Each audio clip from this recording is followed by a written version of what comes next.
Deep within the relentless embrace of the wild, where the very rustle of leaves becomes a whispered storyteller, unfolds a bone-chilling narrative that transcends the boundaries of mere tales.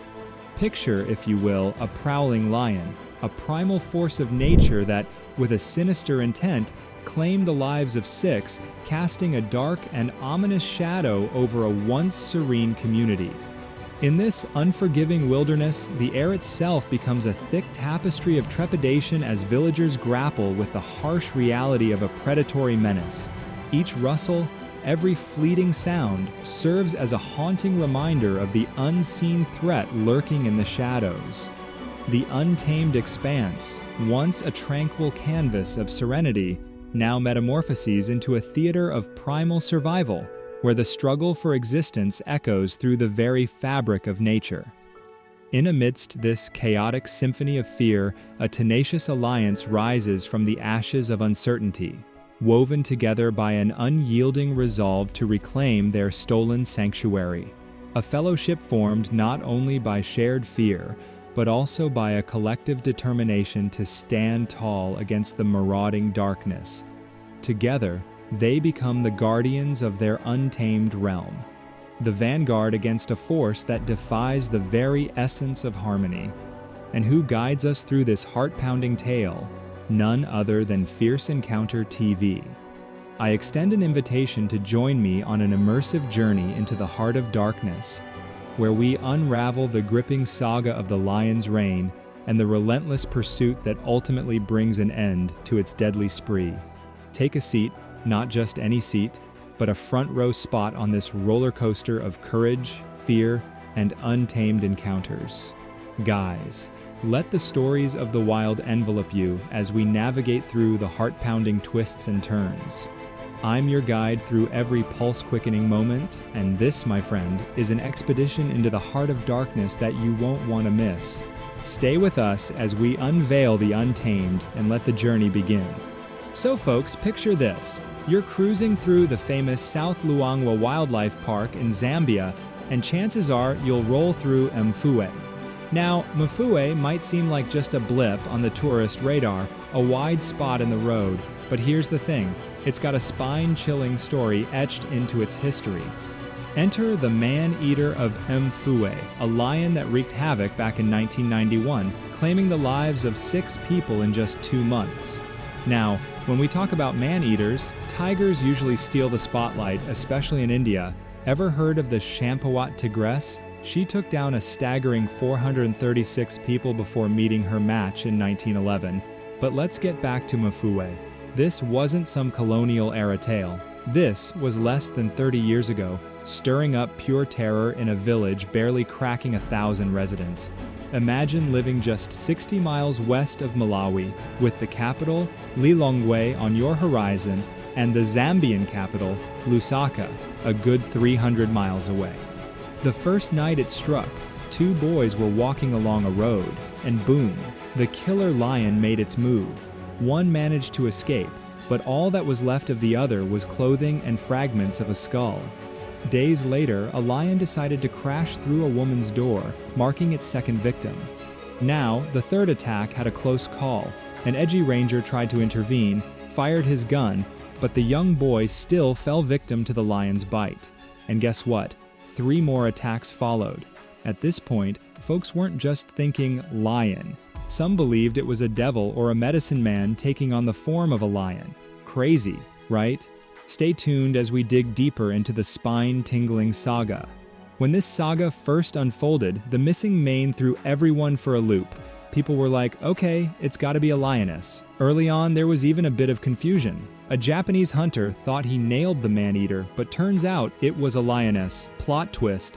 But then, just to set the record straight, our maneless marauder waltzed into a woman's hut, swiped a bag of laundry, paraded into the village, and roared over it. No doubt about it, this lion meant business, and yes, it was definitely a he. Stay tuned as we unravel more twists and turns in the chilling chronicles of the Mfue man-eater. Guys, here's where things get really intense. Wayne Hosek, a seasoned hunter born in Chicago, stepped into the ring with the Mfue man-eater. He wasn't the first one to take a swing at the beast, but his unique connection to man-eating tales, fostered in childhood days spent at the Field Museum, set the stage for a gripping showdown.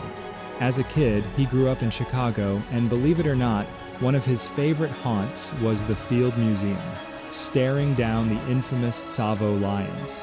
Wayne Hosek wasn't the first one to take a swing at the Mfue man-eater.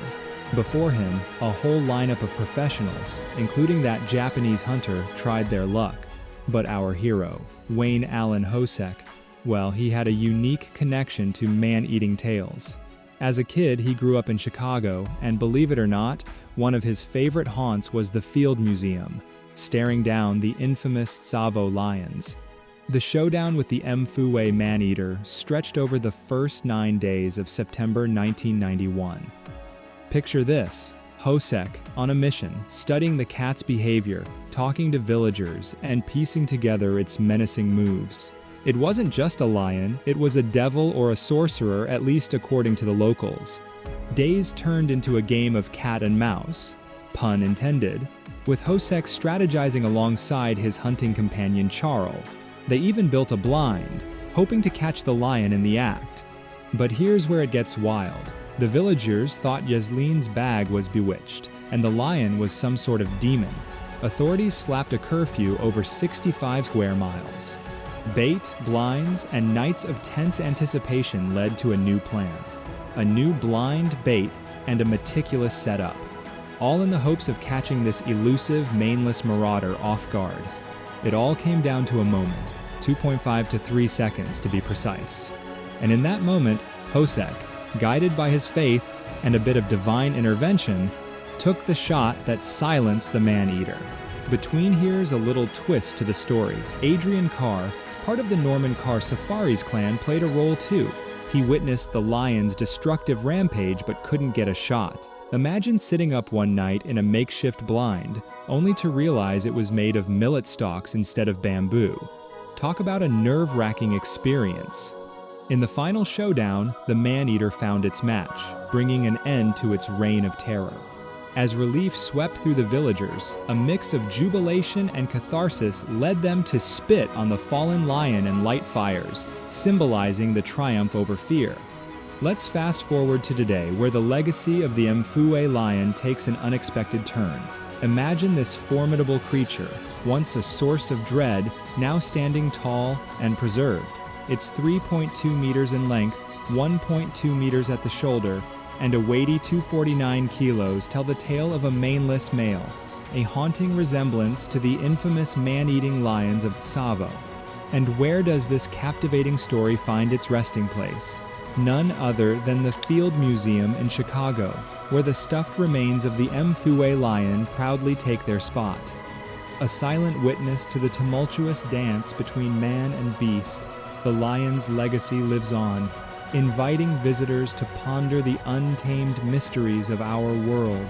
If the echoes of this captivating saga resonate with you, if the wild calls out to your curiosity, consider hitting that subscribe button for more tales that bridge the gap between the known and the unknown. Until then, may your adventures be as intriguing as the stories we share. Here we have it, the heart-stopping chronicle of the savage man-eater of Mfue, a tale that sends shivers down your spine.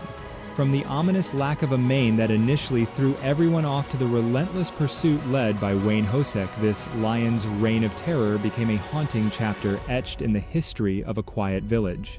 As the dust settled, the stuffed remains of this notorious beast found its way to the Field Museum in Chicago, a stark reminder of the fear it once instilled. The Mfue man-eater, with its bone-chilling escapades, serves as a cautionary tale in the wild dance between man and beast. If you've been enthralled by this gripping saga, make sure to hit that subscribe button for more riveting stories from the untamed corners of our world. Until then, may your adventures be wild and your encounters be fierce.